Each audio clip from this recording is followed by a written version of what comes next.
Welcome back to Great Mondays Radio. Hi, Kamps. Welcome to the program. You are a reporter for TechCrunch and also a pitch coach. I'm excited to have you on because you have talked and have learned a lot heard a lot from tech founders, both early, mid, and late stage, and you know a ton. I feel like you've just been around for a long time, and I'm just ready to learn from you about what you have learned and hopefully share with my community. Welcome on Great Mondays Radio. Hello, thank you for having me. Awesome. So you've been around tech for a long time. Quickly tell me, how did you get here? What were your bona fides, and how did you get to be a reporter for TechCrunch? Yeah, well, I have the world's weirdest background. So I have a journalism degree, ended up working as a TV producer for many years. Kind of started my first startup by accident. I just wanted to do a Kickstarter campaign, did a Kickstarter campaign, and then realized, oh crap, now I have to actually start a company and do all the things that come with that. And since then, I love a good opportunity. So I kind of have been weaving through opportunistically, doing all sorts of interesting things. So I've started 5 startups. I was in TechCrunch. I became a TechCrunch writer for a while. So I have been talking to lots and lots of founders and VCs, and that ecosystem is my kind of wheelhouse. I was in VC for a while as the director of portfolio for a VC firm, which basically means I was like an industrial scale business mentor to a portfolio of about 100 companies. Turns out you learn a lot from that, the good, the bad, and the ugly. And yeah, so at the end of that, I ended up, my last company was very successful for a hot minute and then came crashing down, as startups are wont to do. Yeah. And TechCrunch came back to me. He's like, hey, you seem bored. Do you want to come back and write for us? They were like, we have 3 months worth of budget we need to spend. Come and join us for 3 months. Well, that's 2 years ago, and I'm still there. Right. Yeah. And so I'm doing the TechCrunch thing about half the time, and the other half I'm a pitch coach. So I'm helping startups find their stories and find their narratives that work for VCs. Yeah, well, I'm with you on that. Being a former brand guy, I believe deeply in stories, and that's definitely part of the role culture plays. So, in your experience, your vast experience talking to the startups, both early, mid, late, where do they tend to where does culture tend to start to play a role, I guess? When does it start to bubble up? I think before the company even gets founded. Oh, really? Tell me, what do you mean?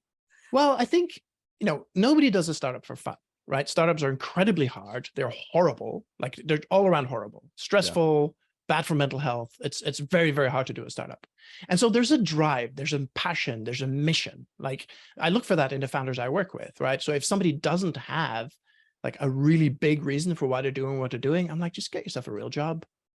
So the drive, which is culture, right? The mission, which is culture, needs to be there since day -1 almost.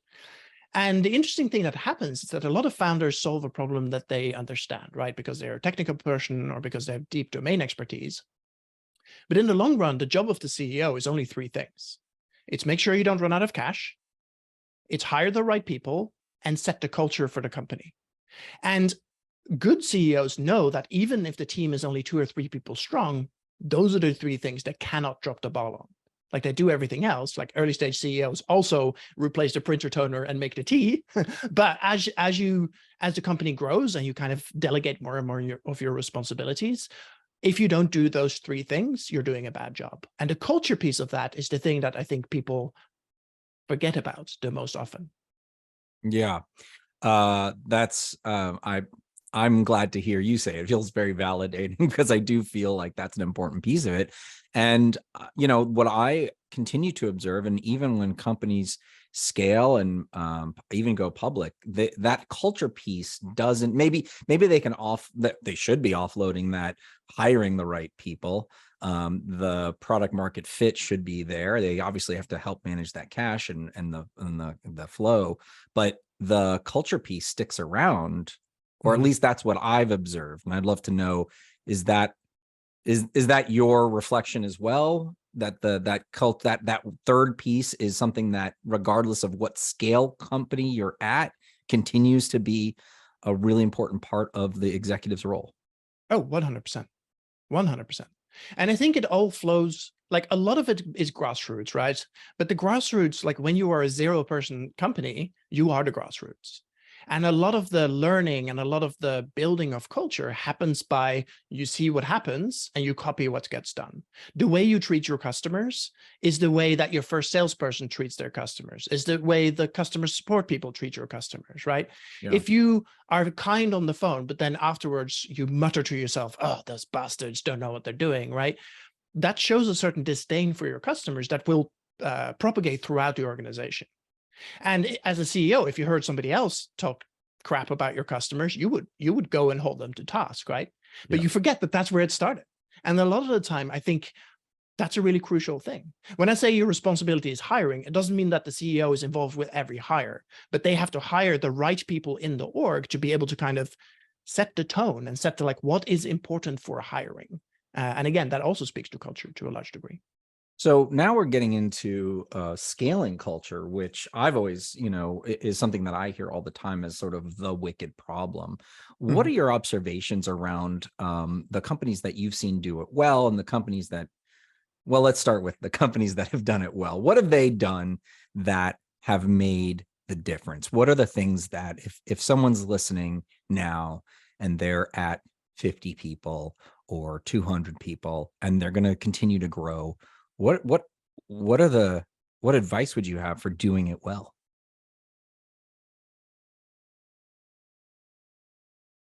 I think it is to keep your eyes and ears open, right? You can do a lot through observation.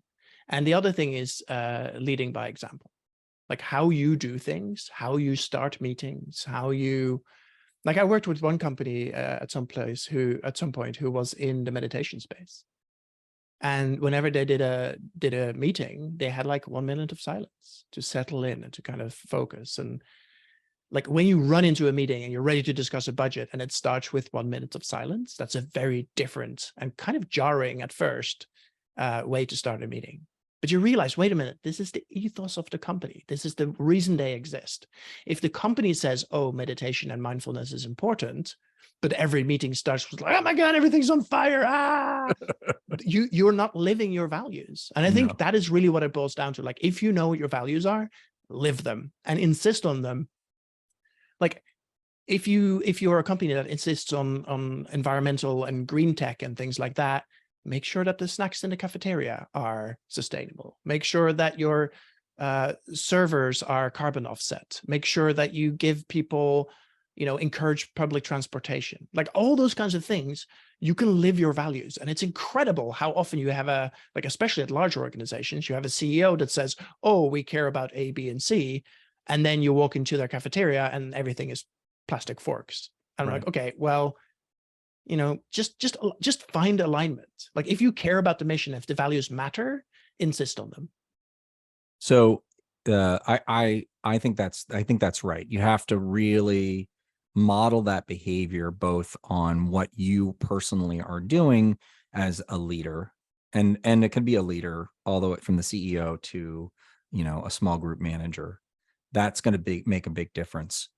But also living that and through the policies and the choices that you've made as an organization. Now, for a green tech company or for Patagonia, it's easy to identify some of those things, but even at those companies, it's hard to identify all of the things. Like, how do you continue to live those values? They become a little more subtle. You've given examples of, I would say, extreme examples or extremely visible examples. So where I think the challenge becomes really difficult is when you are, some software platform service and, you have values that, maybe aren't directly connected to the product that they're serving. So then it becomes about embodying those in a more maybe subtle way, might be the right way to put it. I don't know if you've seen, and I'll put you on the spot, other organizations that have more values that are a little more kind of heady or not as obvious, and how they might have or have not lived those in your observation. Yeah. I mean, it comes up all the time, right? Like if you are a carbon capture company, you would expect you to do that Yes, because it's a exactly. core value. But I think what we're really talking about when it comes to culture is like, yes, you can't screw up the core values, right? You have to get those right. If you are Zappos, you have to have great customer service. It's just not optional. That is literally the reason your company exists. Yes. Without good service, you're just Amazon for shoes. And literally because Amazon bought them, you are Amazon for shoes. So Yeah, good right. service is the only thing you have going for you and can't drop the ball there. Where it becomes less, and I think this is actually where the rubber really hits the road, is like, what are the auxiliary values for your company?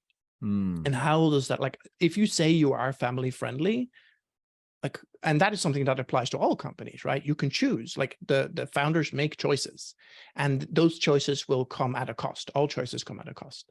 But the question is, how do you, like, there's a saying, like, where your focus goes, your energy flows. And I think it's like, if you're able to in meetings and in these kinds of things, hold people to task and say, hey, our company's core values are A, B, and C, but our auxiliary values are, we want to be carbon neutral, family friendly, and leave the planet better than we found it, like a campsite rule kind of thing, right? Then in every single meeting, you have an opportunity to touch on one or more of those. And if as the CEO or if as a leader in that org, everybody gets up and start working out of the meeting and somebody doesn't bring their cup with them, hey, we're a family here. Who's going to clean up this cup? There's no reason to be a jerk. Just put it in the bin or put it in the recycling. And just little things like that, like building in peer pressure into how the organization works. Family friendly one is a particularly important one in startups, right? The tendency is to work 12, 13, 14-hour days. And that isn't, like, at the very core of it is not family friendly. At one of my past companies, I started saying, hey, you can come in early if you have to, but you have to leave at 6. I call it leaving by example. But the point was, like, I Love want it. people to be able to have their time and to have their, and because I was doing that, and, I would just walk, like, I walk out the door and turn off the lights in the office. And I was like, look, you can sit, you don't get to sit here in the dark, but this is like, we have to leave. Like, if you have more work to do, there's always tomorrow. If you didn't get it done, let's talk about priorities. If you have more to do and you feel like it has to happen today, like maybe you need more support. Maybe you need to do the job more effectively. Can we talk about what this looks like? And at one point, I had a colleague of mine come to me and was like, oh, I had a doctor's appointment. It was really important, but I still got to get this task done. I was like, okay, why does it need to get done today? They're like, oh, well, you told me. I was like, well, that's a great reason, but also, like, I am very serious about, like, I want to go home. I want to read my book. I want to hug my wife. I want to have all these experiences. And I insist that everybody else does too. That's a core value of mine. And so let's talk about what that means. But I think that is true for, like, that was a 12-person company, right? So it was relatively small. But I think that also goes up and down the ranks to much, much, much larger companies. And of course, the individual CEO isn't going to go in and turn somebody's lights off in their office because they haven't left yet. But the fact you could do a quick lap through the office, see who's still there, see what's happening, and ask the managers, like, hey, what's going on here? This team seems to always be working late. Like, is there something we can do? Do they need more support? Do they need to show up at work earlier? Or is this actually what they want? If they want to work late because they want to show up at the office late, great. Then that problem is already solved. But I want to make sure that people have the opportunity for work-life balance. And the problem is, if there's a sales team where the work culture is that everybody stays at work till 8, it is very hard to be the person who shows up at 6 a.m. and leaves at 4. Yeah. Because everybody else, like, and so culturally you have a problem there. And I think that is one of the things that good managers and whole company culture can have a very important impact. So what you're talking about is, I think, the crux of, I don't think anybody's going to argue, right, the point about, like, you've got to live your values. You got to be consistent. And in my experience, there are organizations that are, the leadership is like, well, they're just not aware that they're not doing it. But I think in principle, they agree. So that's a whole nother issue. But what you're now moving into is this living that value and making sure people understand when they aren't. Mm-hmm. And the cues or the nudges that you can provide as both a leader, but perhaps even a peer, to keep people on track when it comes to the values. And that, I feel, is, I don't think as Americans we're very good at confrontation, and I think it's sort of like, well, whatever, I'll just let the cup sit there in the conference room. Mhm. But I think great leaders and even great peers can step up and say, hey, this is something we all agreed we were going to do. Like, let's do it. Let's make sure we're doing this. Right. Is that, am I perceiving that as one of the key elements I can take from this, from your experience, that really good culture leaders are able to not just model, but call out the people in, I don't know, all sorts of ways when they're not be afraid to call people out. Maybe that's the thing. Would that be an accurate way to kind of reflect or capture that conceit about a good culture leader? Yeah, with a small caveat. So I don't like being called out. Nobody likes being called out. Yeah, I But know that's the problem. there's a tendency of calling people in instead. So instead of like, hey, why did you leave that cup? Say, Yeah. hey, we don't leave cups. That's not who we are. Mm, Right. And so framing it in a way where, hey, we don't use that language. Hey, we like this company doesn't do that. It's like you speak in an absolute, and somebody who feels touched by that or feels addressed by that hopefully gets the hint. It's like, hey, if you don't do the thing, you don't mhm, belong here. That is mhm. not. And so it's kind of it verges on passive aggression for sure. But I also think that there is something here where you have an opportunity to really speak to your values and to have that as like, hey, our value isn't this. Mm. So call people in by all means. I also think that there's that power in that one-on-one, and just saying, hey, I noticed this and I'd love for you, this is something that doesn't seem to align. Is this, do you agree? Let's talk about it. And I think Yeah. it's a learning opportunity, because what I have learned from helping organizations activate their values is that you have to have a few of those. Oops, I didn't realize you were talking about this when we're Mhm. talking about that particular value, for it to really come to life. Yeah. So to me, it's like, hey, we got to do this way. And you know what? Those quiet conversations, if they hit the right mark, will that word will spread, I think. Mhm. I've observed, right? Like, Yeah. And I think the truth is in a lot of especially larger orgs, the strategy and the big annual strategy adjustments, it sounds like a lot of blah, blah, blah to the workers, right? yep. Because they're like, well, look, dude, I'm over here trying to do my sales. Yeah, whatever. We're green now. Cool. I still have my quotas to hit, Yeah, right, exactly. but Thanks bugger so much. off. I Yeah, still great. have Cool, to. cool, cool. This doesn't Yeah. help me. Yes, But, exactly. and so strategy is one thing, but the transition from strategy to tactics, and, it is possible to talk to your managers. Like, hey, I know that this is like, we didn't start out this way, but this is important to us now, and we want to make this change. Like, change management is the hardest thing in business, like by quite some considerable margin. So take a leaf out of that. How do you make substantive changes in an organization? And if Mm, this is one you want to make, realize it comes at a cost. There's going to be management costs, there's going to be overheads related to that. That is okay. yeah. But you have to model to the managers how they can do that, because it's a very short step from having like a writ from up high that then turns into like draconian measures down the road. And then there's a punishment culture Mm, around, you left a cup, you get a yeah. penalty, right? Yeah. And then Yeah. suddenly like there's no fun in that. And culturally, that says a lot about the company too.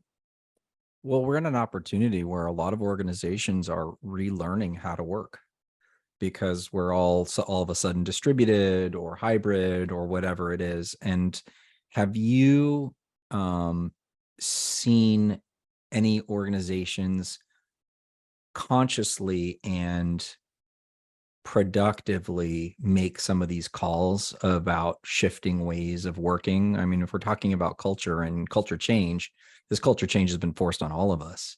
Mm-hmm.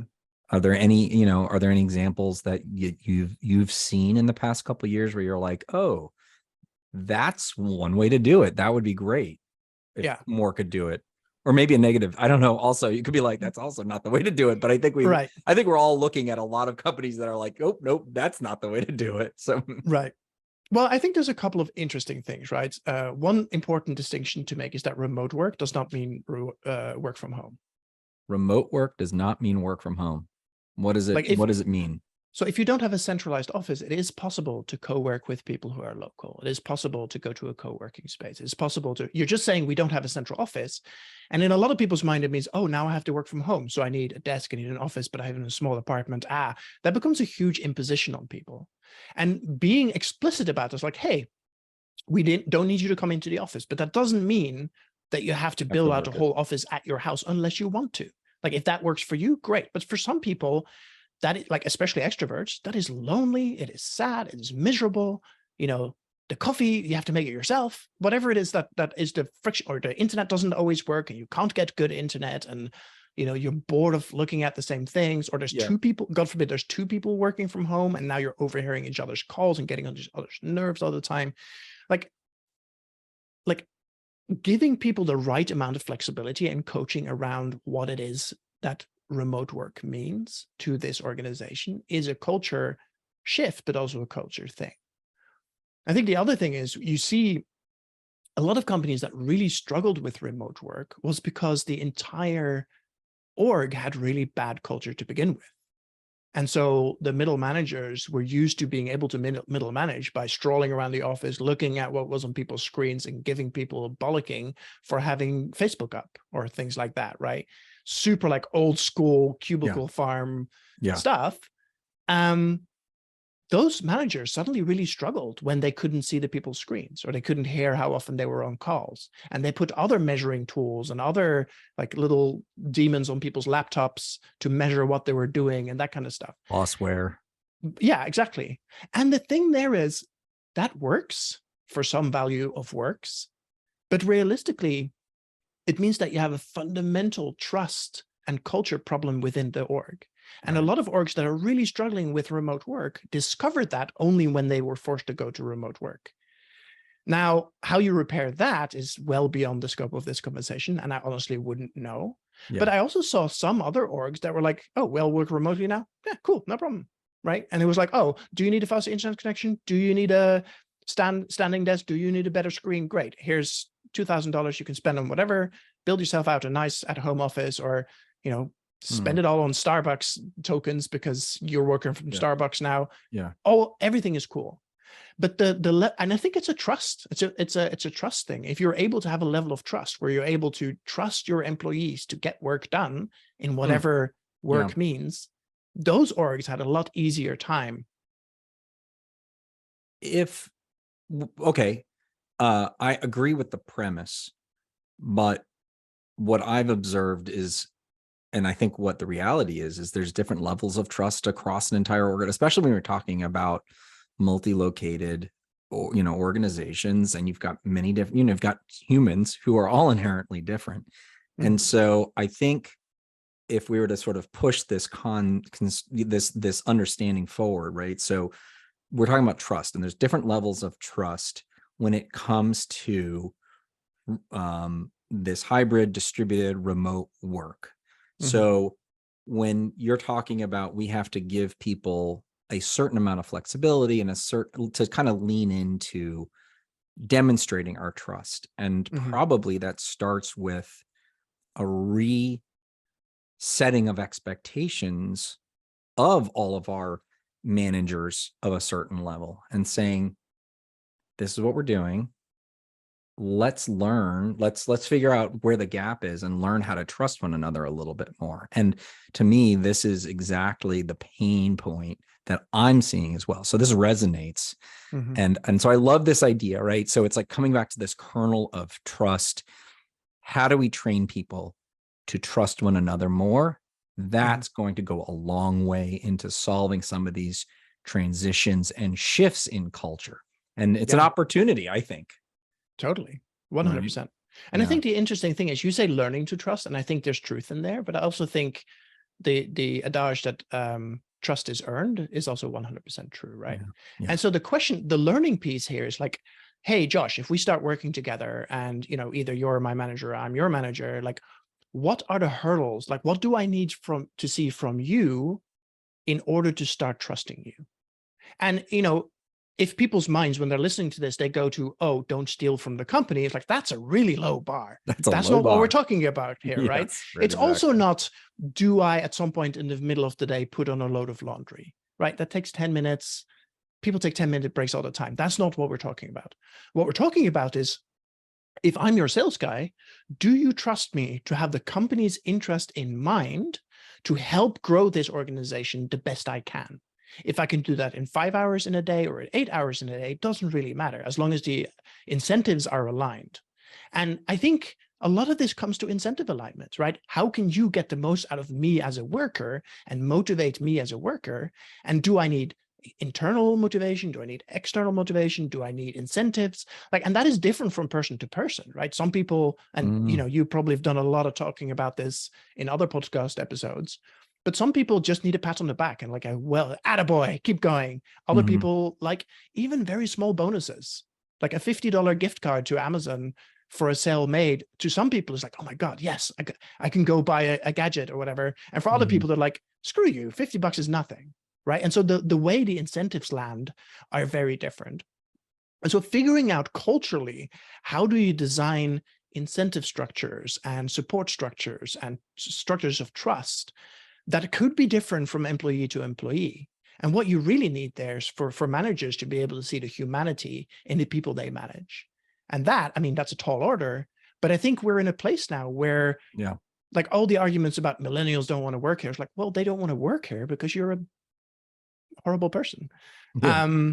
And finding ways of like, oh, in a world where people are a little bit more heart open, they are a little bit more open to having conversations, they're a little bit more like the line between person and work blurs more because people choose work that they passionately care about. All those things are real, and organizations have to kind of culturally grow alongside that if they want to retain their staff and their people. It is hard. It is a tall order, like you said, but it is something worth stretching towards, right? We'll never get there, but and you're right. I think in this new world, we're forced to adopt. I think it's a model that we need, that we have to move towards, which is moving away from the industrial era top-down micromanagement. Things are just moving too fast, and we've got to be macro managers. And so when we're talking about incentives, we're talking about actually knowing people, we're talking about trust. This is there's plenty of organizations that are being like, I don't have time for this crap. And my argument is, you're not going to have a business to run if you don't invest in this. And that's the big shift. You need to create the structures that the floor plans, right? We used to spend all this money on square footage and that would do the hard work, but now we don't have that. And so now it is your responsibility to build that trust. And those are going to be the organizations that are going to survive long-term. And that's the ones that are going to outpace you, because command and control is just not scalable. Yeah. So no notes, 100%. 100 no notes. It's not good for a podcast conversation. I know, good but job. Say something I can disagree with, and I'll disagree. All right, very good. Okay, so any predictions? So I know you're in there you have a particular talent. I know. For both being in the weeds, but also seeing it from a 10,000, 30,000 foot view, however it is. When we're thinking about businesses and organizations and in technology, any predictions or observations when it comes to how these organizations are working, or what you see, any trends that are kind of on the horizon? And I would challenge you, I'm okay with you if you go and wait out on a limb, because I think those are more interesting, and then we can come back and say why you weren't correct, and that's okay as well. So what are you seeing coming up? I think there's a lot of pontificating about the future of work, and a lot of that is very, very interesting. And what people forget is the presence of work, like what is happening right now. I think what often I see when people are, especially if they start thinking about cultural shifts and cultural changes for how they want their employees to work, like a shift from office first to remote first or hybrid or whatever, what they forget is like taking stock of where they are now. Because a lot of the stuff about what we're doing now is actually working really well. You don't have to shred it all and start over.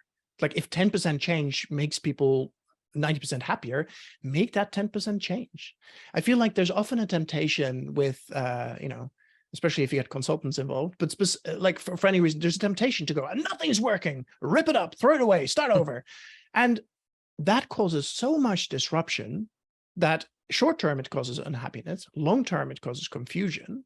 And you end up with this like an organization that feels like it's jello, right? You're constantly, everything's shifting, everything's changing, everything is confusing. And the real truth is, if you got to, I don't know, $100 million of revenue and all this kind of stuff, and you somehow survived the pandemic, you're doing most things right. And like whenever I work with later stage companies, they won't give themselves credit for the stuff that's working, because the stuff that doesn't work chafes so much. And I'm like, guys, write down 20 things that work, 3 things that don't work, then go fix the 3 things that work, but don't throw out the baby with the bathwater. It just doesn't. And I know that's not a super controversial thing to say, but I see people make that mistake so often. They actually, in the process, burn so many things to the ground that really don't need to be burned to the ground. Right, like move fast, break all the things. You don't need to break everything. Break everything. Okay, Yeah. so don't break everything. I think that's very wise. I think that's right. There is this like, holy shit, everything's changing, we got to do everything. You're like, well, what's working, and what does it look like now? Like maybe it's, we had these things, and take this sort of sentiment of that, or whatever it might be, and port it over to this new world, or continue to do it. So yeah, I love that. I mean, that's an approach that I particularly appreciate, right? Where it's like, yes, it is important to understand what you're doing wrong, but let's underscore the things that are going well. So hey, Kamps, it's really good to see you and talk with you. If you are interested in learning more about pitching and pitch coach, what he does to help coach startups, go to haje.me. You can also read him on TechCrunch. Awesome to see you. Thank you for coming on Great Mondays Radio. Thank you so much for having me. Have a good one.